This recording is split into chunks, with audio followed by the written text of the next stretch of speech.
ভারতের সবচেয়ে বড় শক্তিও বাংলাদেশকে পদাবনত করতে পারবে না বলে মন্তব্য করেছেন বিএনপির স্থায়ী কমিটির সদস্য হাফিজ উদ্দিন আহমেদ।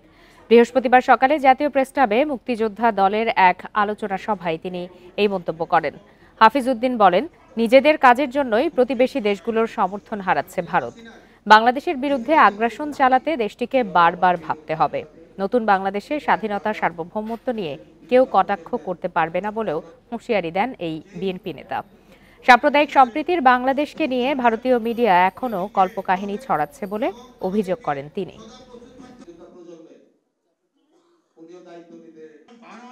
ভারত তাদের মনটা অত্যন্ত ক্ষুদ্র। প্রত্যেকটি প্রতিবেশী রাষ্ট্রকে তারা বিষিয়ে তুলেছে।